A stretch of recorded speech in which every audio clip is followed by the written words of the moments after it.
नमस्ते। आज म चाहिँ मिठो खट्टी मिठी अचारको रेसिपी लिएर आएको छु।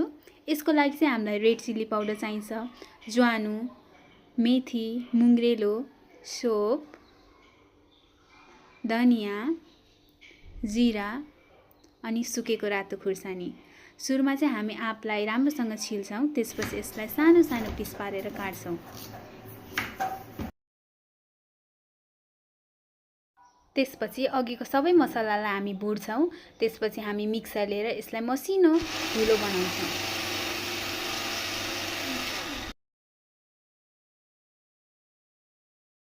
अनि हामी सक्खर लिन्छौँ, त्यसलाई पनि हामी सानो सानो पिस बनाएर काट्छौँ। त्यसपछि हामी एउटा कराई बसालेर त्यहाँ तेल हाल्छौँ र अघिको रातो खुर्सानी सुकेको खुर्सानीलाई पुर्याउँछौँ। त्यसपछि सबै अघि काटेर राखेको आँप हामी यसमा हालेर चलाउँछौँ। अनि हामी यसमा बेसार हाल्छौँ। बेसार हालेपछि यसलाई राम्रोसँग चलाउँछौँ। त्यसपछि हामी स्वाद अनुसारले नुन हाल्छौँ र अघि पिनेर राखेको सबै मसला यसमा हालेर यसलाई राम्रोसँग चलाउँछौँ। अघि हामीले मसिनो पारेको सक्खर यसमा हाल्छौँ। हजुरले कति गुलियो खानुहुन्छ त्यही अनुसारले हाल्न सक्नुहुन्छ सक्खर। सक्खर हालेपछि यसलाई राम्रोसँग चलाउँछौँ।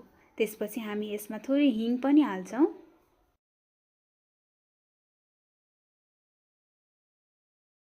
हजुरले चिनी पनि हाल्न सक्नुहुन्छ, तर मैले सक्खर लिएको छु किनकि सक्खरले यसलाई धेरै राम्रो कलर पनि दिन्छ। त्यसपछि मैले यसमा रातो धुलो खुर्सानीको पाउडर हालेको छु। हजुरहरूले स्किप पनि गर्न सक्नुहुन्छ। हजुरहरूले देख्न सक्नुहुन्छ यसमा कति राम्रो कलर आएको छ।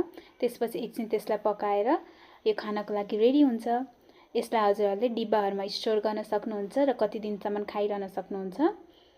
यसलाई खानासँग वा अरू केहीसँग हजुरहरूले खान सक्नुहुन्छ। यदि हजुरहरूलाई पनि यस्तै मिठो खट्टी मिठी खान मन छ भने मेरो रेसिपी फलो गर्न सक्नुहुन्छ र कमेन्ट गर्नुहोला कस्तो लाग्छ। Thank you.